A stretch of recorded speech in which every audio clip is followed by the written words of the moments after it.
What's up, Gene? We're live. We are. Again. Another great day. Yeah. It is a gorgeous day out there today. It is. Gorgeous. I mean, see billowing clouds, sun, blue sky, some wind. And a racetrack.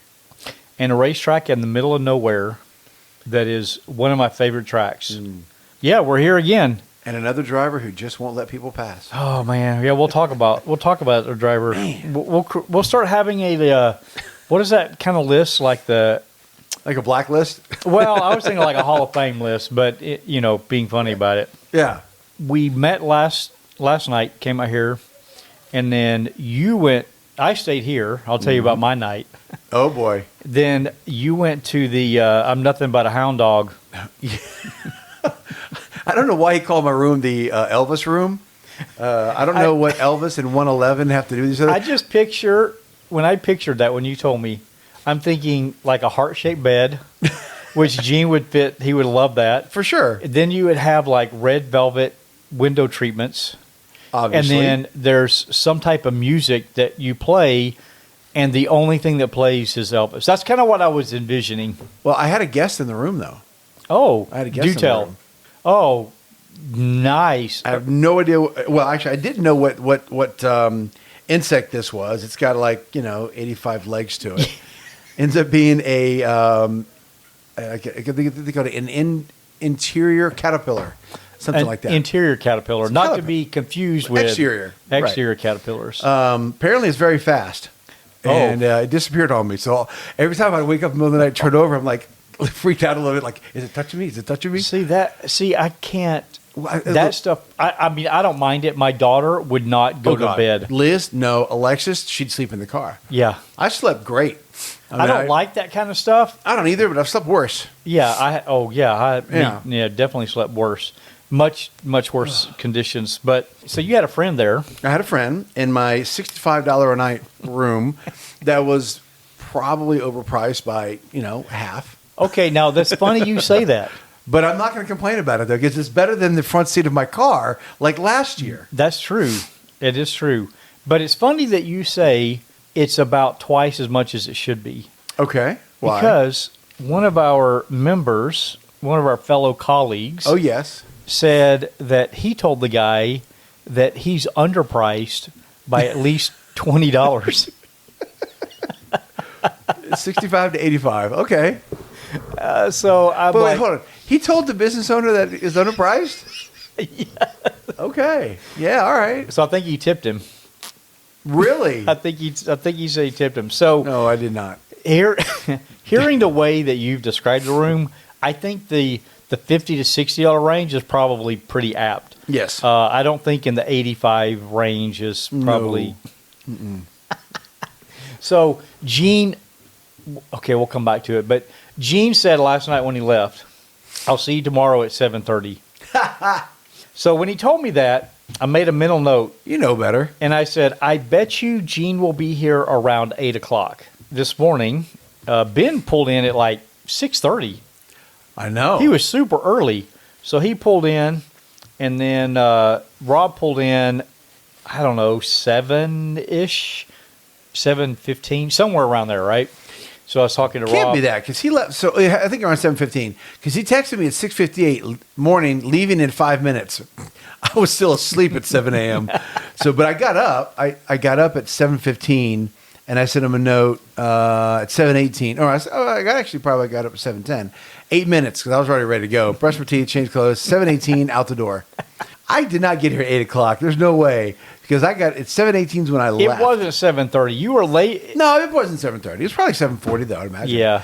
So because I did take a ride through town, as I said. The town, which is hilarious to even use I guess it is a town. It is a town. It's factually a correct statement. It is, but it's not even a one-light town because they don't have a light. They don't even have a one light. They don't even have a light. They don't have not a even light. a one-light town. But they do have police that stop you there. 25 miles an hour, and they've got a radar. And they have a radar. Yeah. So it's probably a good moneymaker for that town. Okay, back up. Last night, you left, and I go get the air mattress, pump it up, get everything set, get my blankets out. Because it's going to be chilly. It was like 30 degrees last Yeah. night. I mean, it was cold. It was cold. And the wind was howling last night. Thankfully, this trailer blocked, the motorhome park beside the trailer blocked a lot of the wind, so I wasn't rocking and rolling, which was really nice. Well, Kirk, the guy in the Manti Porsche, Yeah. he was telling me that they couldn't sleep last night because there's the awning thing that's on top of theirs. It was flapping all night. Oh. So they couldn't sleep because of the flapping. And the guy across the way, his friend, same thing. So you took the brunt of that. They didn't sleep and you did. You're welcome. Well, I didn't quite get to sleep. Hang on. Don't get no? excited there. Oh, man. It's funny you mentioned that the flap because I lay down and I hear this noise. And I'm like, what is that? And it just didn't stop. There's some kind of a noise. So I turn on the flashlight and I look back in the back of the trailer. I'm like, what is there something back there? And it didn't go off. So I'm like, crap, I got to get up. So I get up, go back there. I'm like, I don't see anything back here that could be rattling. And then I'm like, you know what? It's got to be the D-rings on the outside of the trailer to close the For the clamps, locks. right? Yeah. So I'm like, okay, so go outside.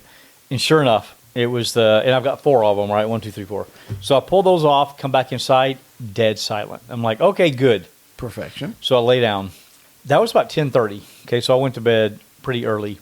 12:30, I get up to go to the bathroom, and I wake up and I'm like, gosh, this bed is like, there's too much movement. Oh, no. I get up. As a reminder, it's an air mattress. It's an air which mattress. Is needing air.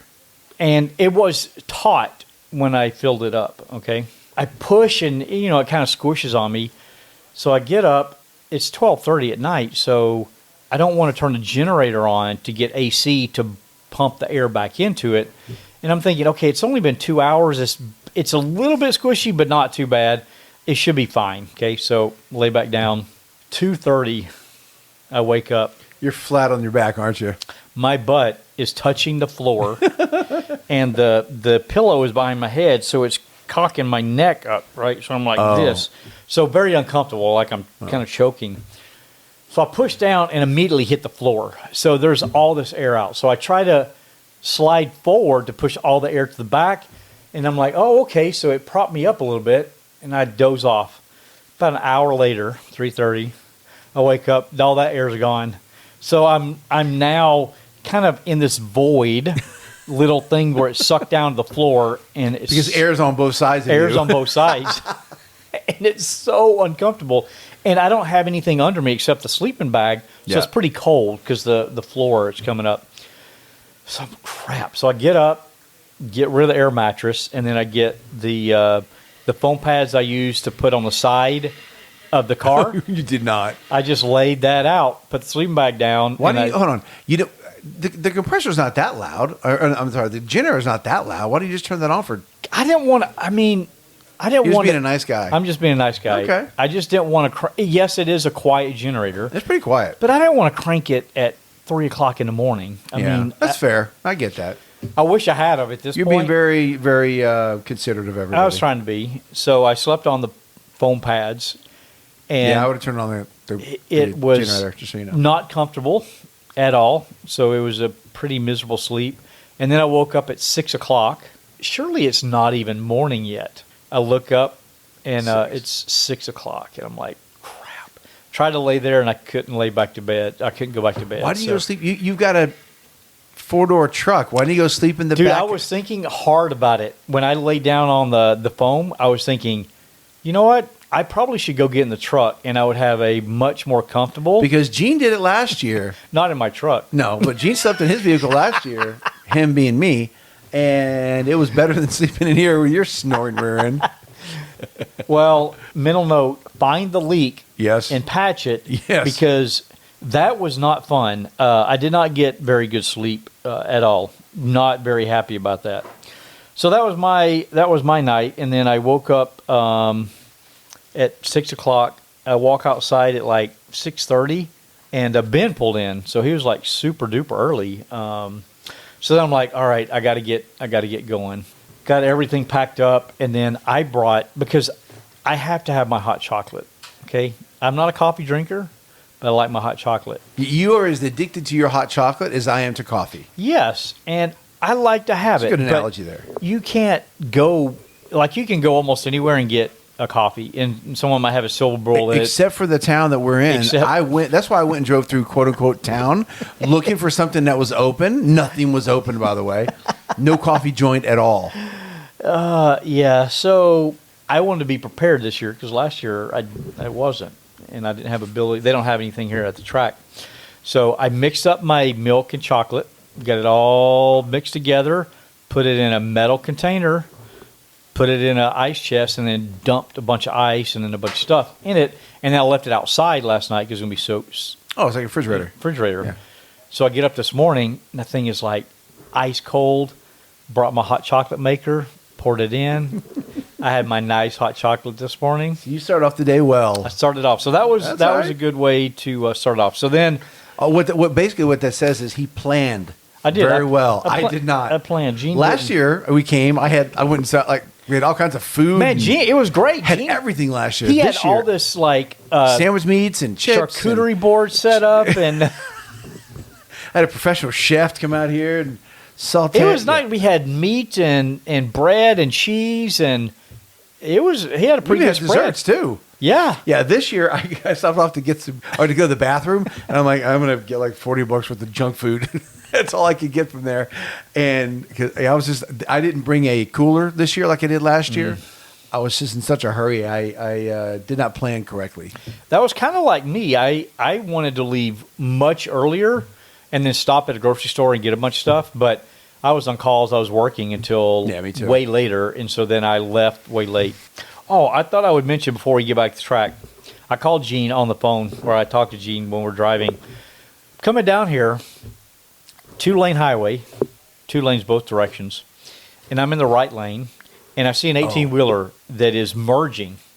Now, I'm always in the right lane because I'm towing a trailer, and there's cars in the left lane. And I see this truck merging, 18-wheeler. So I start slowing down to let him just get on and move on his way. Well, he then tries to slow down to let me go by him. But I've got so much weight behind me, I can't just floor it and go. He gets halfway out into the road, and I'm like, come to almost a dead stop because I'm going to run into him. And I can't move to the left lane. There's cars there. So he's honking laying on his horn. I mean, I'm super close to him because he's just right there. He is yelling at me. He's flipping me off. He's doing all kind of fun stuff, right? He's giving you you're number one. I'm glad that he recognized that I am. Somebody has to. I finally got moved to the left and then went around him. And then I'm like, okay, hopefully he doesn't like catch me, right? So I was worried that he's going to come up and do some stupid stuff. So we get on, and then I pull off at some point to I need to get gas. Guess who pulls in? No. So this is like 30 miles down the road, and I never saw him again. And I pull in one of the lanes, and then like... Did he recognize you? He had to. Like, how many trucks and trailers do you see like this on the road? Yeah. He pulled like 3 or 4 lanes down. So I looked over at him, and he looked at me, and I was going to go over and just apologize. Like, hey, I'm sorry. I know you're trying to let me, and I was trying to let you, right? So just misunderstanding. But he looked at me, and then he just went, whatever truckers do, and they're doing stuff with their tires and other stuff, get gas. And so he never said anything, but I was going to go apologize, but he didn't acknowledge. So I'm like, okay, so move on. But then I had to stop again to fill up the gas cans in my truck at where I saw you. Oh, yeah. At, what is that place? McDonald's? No, well, I'm with the town. I forgot, I don't know the town. I forgot the town. So I fill up gas, grab a little bit of food, right, and then I head out. As I come out of the gas station, and I stop at a truck stop. I notice there's a truck in the middle of the road with his hood up. I'm like, what? That's odd. And so I walk over there. Sure enough, this guy has broken down. Same guy. No, different guy. Okay. Different guy. This guy has... By the way, the story would have been better if it was the same guy. Oh, that would have been perfect, right? Yes. But different guy, he pulls out into the road, and then his truck breaks down. So he's blocking all the lanes of traffic going left and right, okay? Oh. Not only is he blocking traffic going the road, you cannot, as a trucker, you can't get out of the truck side of it to get onto the road because he's got it all blocked. The only way that you can get out is where the passenger cars come in, like the normal cars. Because my trailer is not as long as an 18-wheeler, I was able to maneuver through the gas station part where the cars are and get out the other side. There were 30 trucks or more backed up that could not get out of the gas station. Oh. Well, I'm sitting there in a McDonald's parking or McDonald's drive-in line rather, and I hear a horn honk, and I kind of look over and I see him as he's driving on by me, and I'm thinking to myself, "Oh, I'm going to catch up to him, right?" So I go and I pay for my ridiculously horrible health conscious non-food whatever. So I go and there's a lady in front of me, and she pulls up and stops. Now there's like right next to us there's another lane where people are parking their cars. So there's only really one way in, one way out. She stops and parks, and I see the yellow or the reverse light come on for a second, but I realize she put it from drive into park, drive into park. So I get my food and I go to move forward, and she hasn't moved. So I'm like, okay, she's doing something. That's fine. I'll be cool. Then I lightly give a honk. I see her head look up in the mirror, and then she looks back down. Does nothing. Because you can't go anywhere. I can't go. I'm stuck. And there's probably at this point now there's probably 7-8 cars behind me. Behind you. And I'm honking. And she's not moving. I'm honking. Not moving. Finally, I'm just like I laid on the horn for probably a good 15 seconds. Oh my gosh. Which is something I never do. I'm just not that way, but I was that way. And she didn't move. Nothing. So finally this older guy, he gets up and he walks over to the window. And he's like, "What's going on?" And I kind of get out too, because I'm like, "Okay, what's going on?" And he's like, "She's waiting on her food. You guys are just gonna have to wait." That's what the guy said. She's waiting on her food. You guys are gonna have to wait. Why can't she move out of the way to let people go by? Why is that the place where they? Because you go to McDonald's, they're like, "Oh, move into spot right. A or spot A or B or whatever number one, whatever it is." And no, that's their spot. Now, luckily, somebody who was sitting next to her, they had finished eating on the inside, came out, got in their vehicle, and drove off. And I had just enough room to back up a little bit my gosh. and pull out. And when I looked over, I mean, this lady's, she's retiree for sure, an elderly lady. I look over at her, and she looks at me. No, I'm sorry, no, nothing. Just kind of looked at me like, "What's up, Sonny?" Whatever. I said, "Okay, fine. I see what's going on." It's not her fault. No. I would have pulled up elsewhere. I would not have done that to somebody. If she was an elderly lady, to give her benefit of the doubt, yes, she very much was. She probably didn't understand like what the rules are about trying to move over. She's like, "Hey, I'm just waiting on my food." Yeah. So at that point, I'm like, "Okay, give the lady some grace. Moving on." As I pulled out and just peeled out of there. By the time I would have never caught up to you. Yeah. Because that was 10 minutes of waiting. Gosh, I could. I kept looking. I'm like, okay, Gene's gonna be here any minute, and then nope. No, I was sitting there waiting for this elderly lady to move. So I'm showing Gene. Can you see that? Yeah. Completely blocking. Showing a picture of the truck that's crazy. Completely blocked. So now we get here. We get all set up. Track goes hot. We do a what do you call that? Like a track walk? Yeah, last night you and I did the track walk. Well, we did that last night, right. But then today, like a track drive, I guess, with the owner. And he does this every time, which is really cool that he will take a group of people out there and he'll show you the line, but he also talks to you about what you should be doing. And it's just fun to hang out. And he always tells funny stories. He is a funny guy. He's a funny guy. So we did that, and the track went hot at like 9 or so. And normally, at least the last, I came here 3 times last year. Right off the bat, it's like super crowded. So we just let people go, and then we'll go out later. But I'm looking, and no one's out there. So I'm like, okay, I'm going to go. So I jump out there, and everybody must have had the same idea because literally within like 2 laps, there were a million cars on the track. I was out there with you. I pulled out pretty quickly after you did and took off. And I remember thinking to myself, I'm going to take the first couple laps because it's been a while since I've tracked because of last year being unemployed and stuff. I didn't spend the money.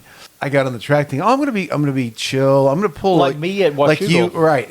Like you on the motorcycle. Yeah, on the motorcycle race. Oh, I'm going to be cool. Mm-hmm. Turn 1, you're in second. So you didn't take it easy. no, I didn't take it easy at all. I didn't take it easy at all.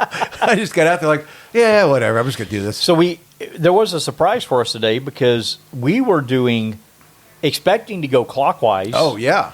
And then at the drivers' meeting, they said, surprise, we're doing counterclockwise in the morning and clockwise in the afternoon.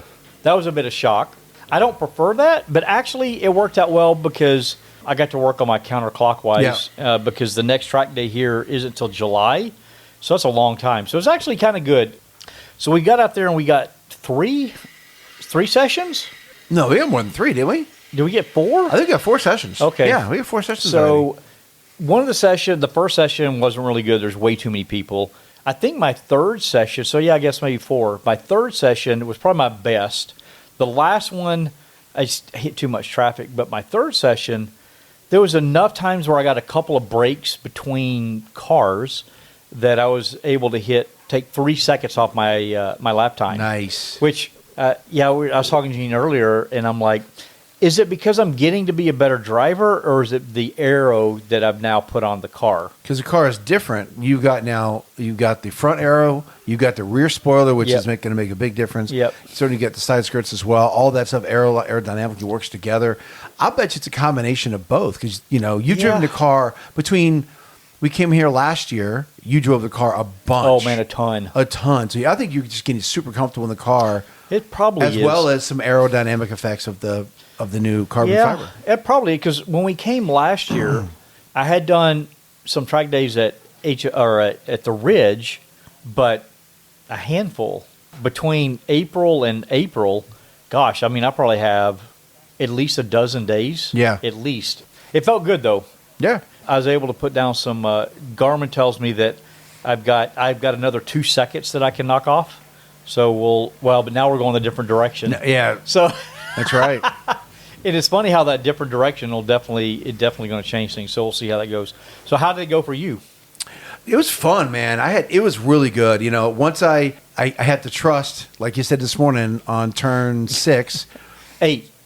Huh? 7. Oh, 7. That's right. Turn 7. That's right, because I'm thinking backwards. But right, yes, backwards. yep. So turn 7, as you have to turn before you see the cone. That is such a weird thing to do. It is a weird thing to do, but yeah. So you're on the driver's left. You turn before you even see the cone. The cone pops up. You're in the right line, and you go. And then you wash off to the left. You come center of the track, and then again, I'm turning before I see the next turn or the next cone, turning to the left because there's that dog left. That's before you come downhill over Valkyrie Hill. Yeah, Valkyrie, that's right. So, but it was good. We come up against the Lamborghini, more car than driver. And give the guy grace. He's out here. They're out there. They're out there. Yep. They're doing their thing. McLaren, was that a 720? 720S? I didn't come up on that one though, but on the Lamborghini, it came up on that one.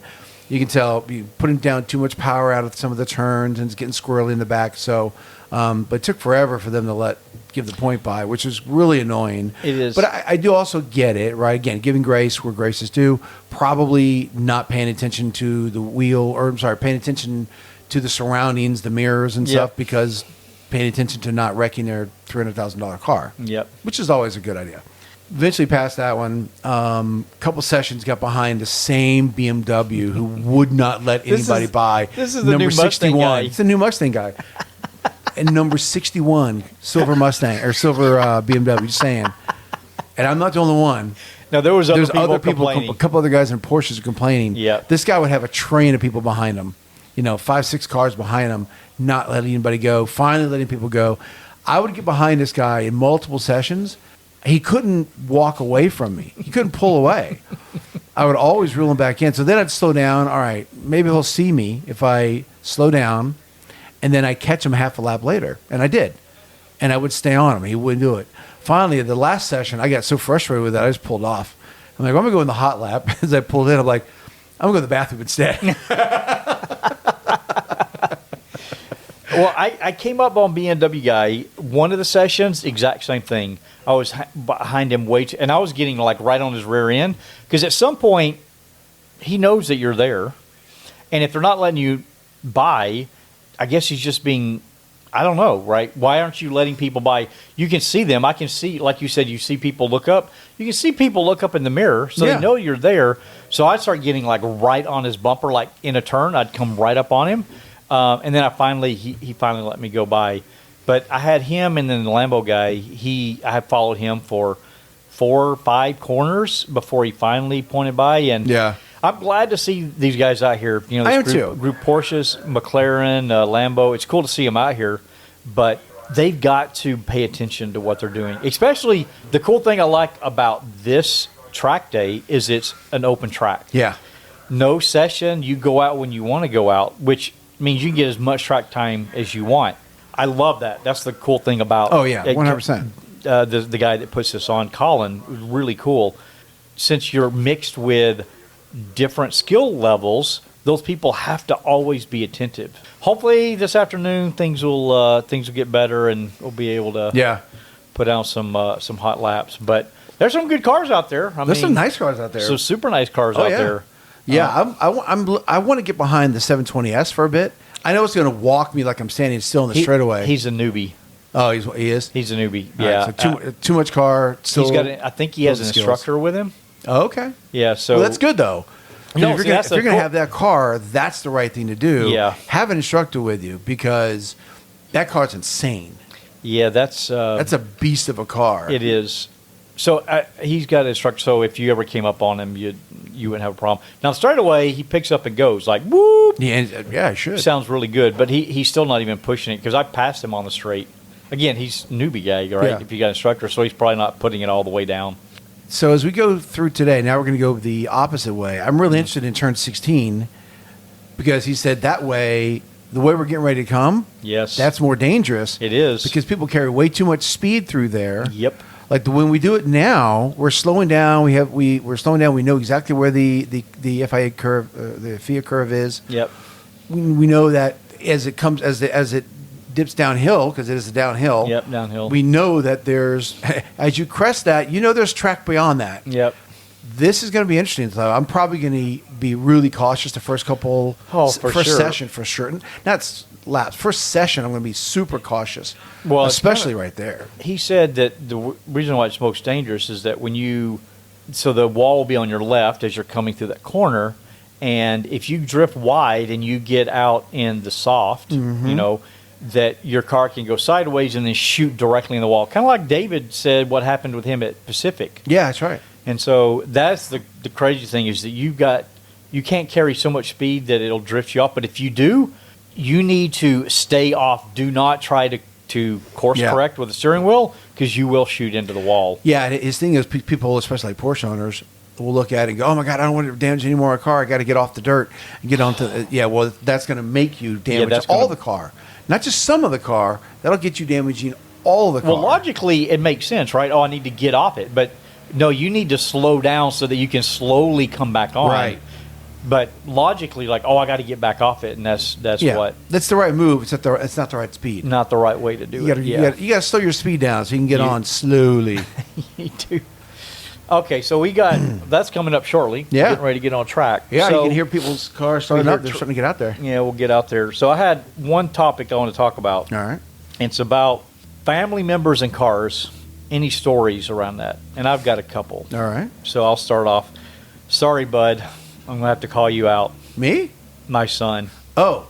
My son listens to these. Oh, okay. My son, his first vehicle was a 2002 Chevy Tahoe. My next door neighbor, cheese guy, when my son was, turning 16, we're starting to look for a vehicle, and we had... I'm sorry, hold on. Why is there no cheese for us here? Oh, man. Why is there no cheese and salmon for us? I didn't even think about it. And you know what? He was out smoking, too. Really? I didn't even think about it. I'm disappointed. Gosh, I got to get better about that. This could be sponsored by. That's right. I should talk to him. Tell him. Yeah, we'll do that. Well, he'll give me cheese all day long. It's the salmon that's hard to pry it out of his hands. Yeah, okay, I'll work on that for next time. So that's funny. Sorry to interrupt you, man. Go ahead. We had set a budget of how much we're going to spend on a car. Now, I'm not like you.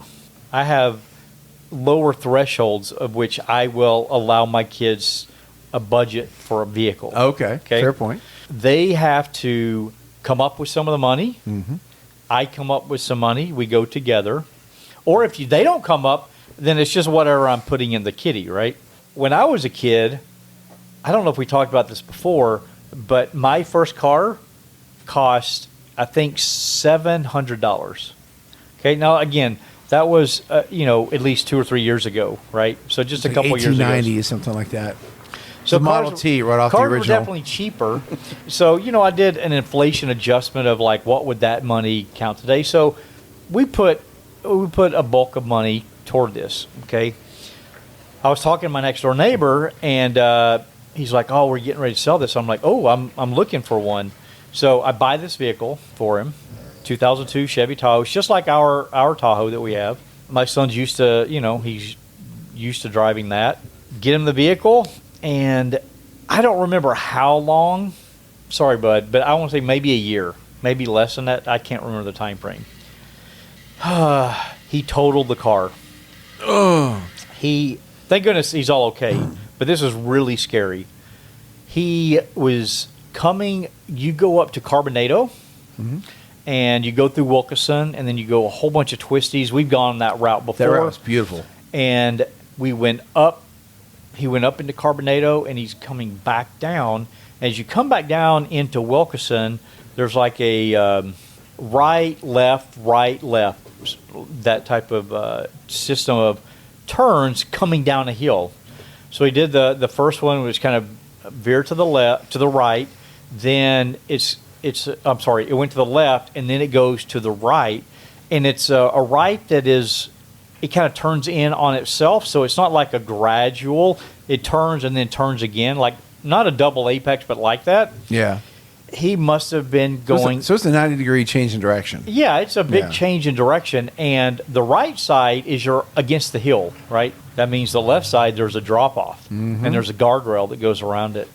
Going a little bit too fast, goes around the corner, making that hard right-hand turn, carrying too much speed, and I'm anticipating that I'm guessing that he probably hit the brakes hard, and because he's turned, that back end came Spun around on him, yeah. because he rolled the car. He rolled the Tahoe, totaled, of course, right? So he called. He's like, hey, Dad, I've had an accident. Okay, are you okay? First question, are you okay? Sure. I'm okay. Like, okay. He's like, the car's like upside down or whatever. I'm like, oh crap. Okay, I'll get the trailer and the winch. I'll come out there and we'll figure out how to winch the sucker back on. I'm like, where are you? He's like, I'm at the hill. Now, us that live in that area, we think of the 410 hill where you come up the hill into Bonnie Lake. We call that the hill. So I'm thinking, crap, he crashed on that hill? So I'm like, okay. So I start heading down, the hill from our house. You go down into South Prairie. I drive down that hill with my trailer, and he's not on that hill. So I'm like, okay, he's definitely talking about the hill at Bonnie Lake. So I'm driving, and then my wife calls, because I called her. I don't remember all the details, but at some point we figured out that he's not at that hill either. So now we don't know which hill he's on. I have no idea which hill, because something about his phone was in the car. He had to borrow a phone from somebody. At some point, we finally get a message, I think, from somebody else who had called and left a message and said, it's over by Wilkeson. So I'm like, oh, okay, that hill, all these hills. So I drive over there, and when I get over there, the sheriff or the state patrol is already there, and a wrecker is already there. So I'm like, okay, I'm not gonna do anything with my trailer. He was pretty shaken up, blew all the glass out of the Tahoe, all that stuff. But he's completely fine because he wears a seatbelt, like all my kids die hard about wearing the seatbelt. So that was his first vehicle. Man. So he gets another vehicle. Okay, so insurance totals it out. We take that money and we go buy another vehicle. Is that the vehicle that I see today? No, it's not. And the plot thickens. Sorry, bud. My son then totals another one. Now, I feel bad. I hate this, too. I'm sorry, but like father, like son? Thanks. I appreciate that little jab there. I appreciate that. Am I wrong? It was heavily raining. Yeah. Like pouring down rain. And he ended up rear-ending somebody. Now, the damage to her car was pretty minor. Damage to his car was pretty minor too. And when I get there, I'm like, is the car drivable? He's like, yeah, drivable. I show up there, and what had happened is that the driver's side front end is where he hit. That's where all the electronics of the car, the ECU, all that stuff is in that corner of the car. Insurance company took a look at it. Entire rest of the car is perfect. They said, nope, it's totaled. So they totaled that. And I feel bad, and even my son, he hates that because that was a beautiful car, really nice. We got a smoking good deal on it, really, really good deal. So it totaled that car. So the car you see today is the car that he still has, and he's done a really good job about being safe driving and not had an accident. Yeah, he had a couple of issues with that. So, anything from you? The question is not necessarily about accidents. That's really no, it about don't have to be cars. accidents. No. Are they into them kind of thing?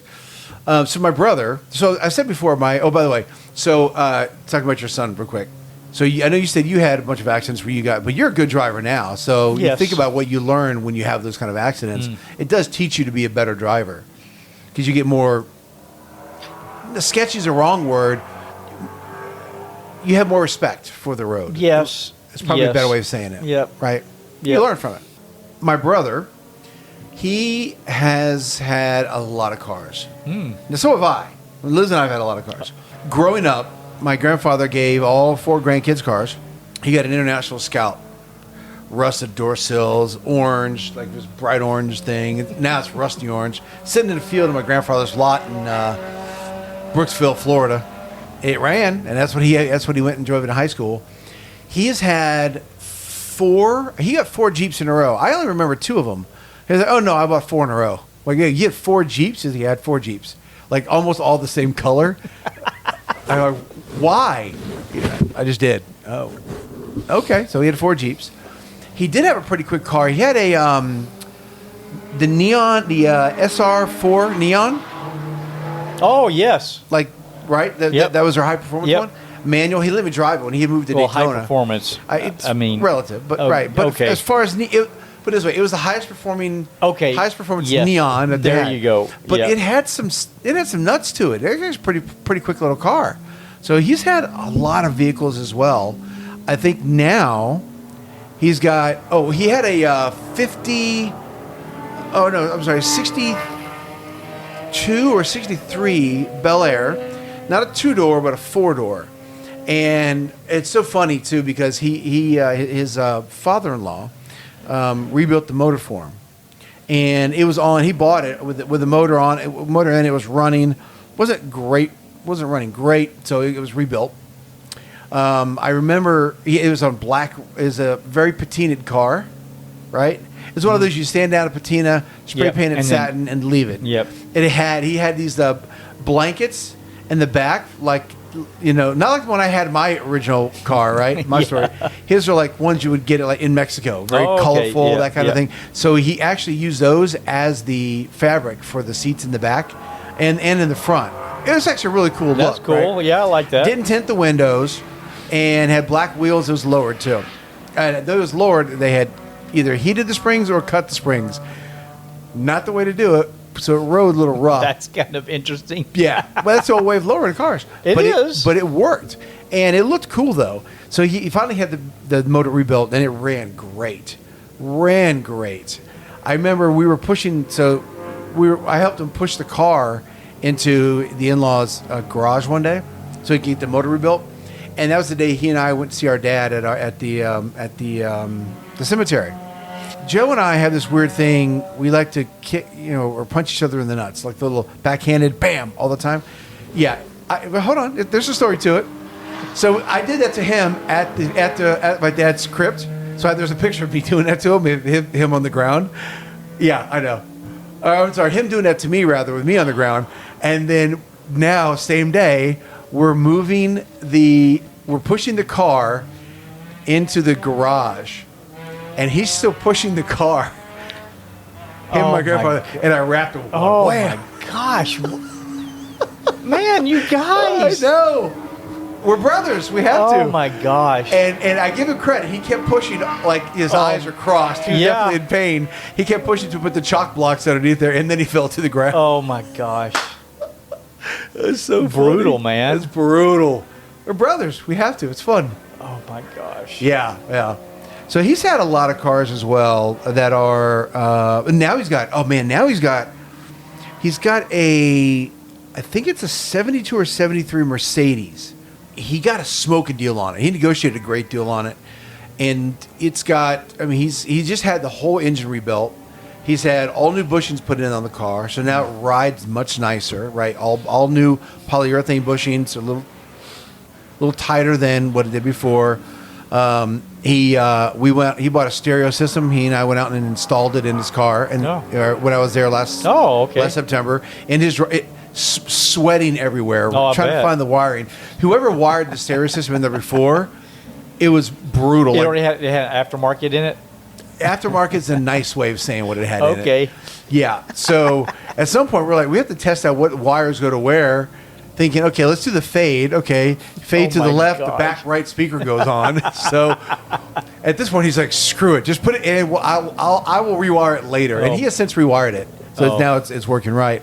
But it's just a great little car, man. It's got the funkiest seatbelts I've ever seen. Like I'm sitting there looking at him. He's watching me. He's watching me fail at putting a seatbelt on. Just letting me sit there fail. It's not a 3-point seatbelt? No.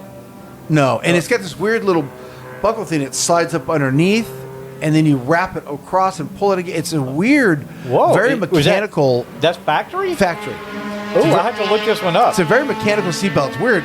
Now that I have it, I'm like, okay, I get it. But he was sitting there watching me. I looked at him like, you going to help me? He's like, no. Can you figure out this puzzle? Not even, I could not figure out the puzzle. Couldn't do it. I finally did with his help. It's a cool little car. Like, he wants to, we talked about LS swapping, and people are trying to get him to do it, and I said, I wouldn't. I said, the way it is now, it runs great. You've had it rebuilt. Runs great. I would put some nice, I'd get some, like, he's running 15s. I'd probably put 18s on there, but make them look stock. Find something that's some custom wheels that look almost like a stock wheel does, but 17s or 18s.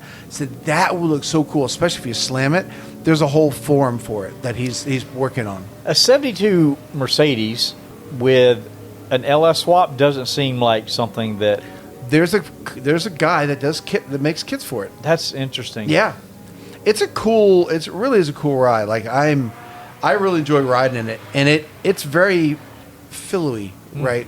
When you drive, it's like floating on air. Okay, it's a cool little drive. I'm trying to see if right. I can find a picture of it, but I can't find one. Oh yeah, I do. We're right there.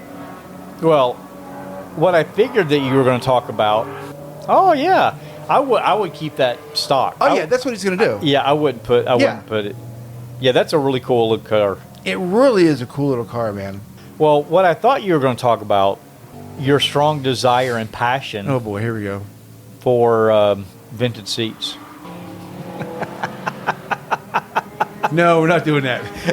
Because if my wife listens to this, I'm going to be in trouble. So don't get me in trouble, man. I want to sleep in the bed. Oh man. No, we're not doing that. Yeah. I'm trying to think if there's anything else. My grandfather, real quick. My grandfather, he's 90-year-old, West Virginian. He's been very successful. Always run lots of businesses.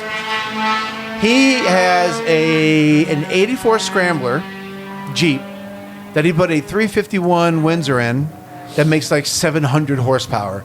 Then dropped 44s on it. Went mud bogging with it. And I asked him why. And he looked at me. He's like, boy. He still calls me boy to this day. He's like, boy, because I can. I mean, you're not wrong. Hey, that's the answer, Grandpa, right? You're not wrong. That's the answer. The other thing that he did, and I'll end with this. And again, I grew up in a family where my grandfather raced cars. My dad raced cars. So I grew up in that kind of family, right? So cars has always been something I've loved. Yep. He found a Dodge pickup. The Dodge pickup had provisions for right-hand drive. So he decides to make it a right-hand drive vehicle. And I said, why? And he said, so my wife can't drive it. He decides to make it look like Florida Gators. Right, very Florida Gator, big Florida Gator thing on the side. Right? But if you notice, hold on, if you notice, he left the left steering wheel in, and he put a right steering wheel in there as well. That's what confuses people. Like, it's got two steering wheels. Only the right one works. He had to convert it to the right. The right side, the passenger side steering wheel works. Oh, the left my side does gosh. not. Yeah. It's. But you know.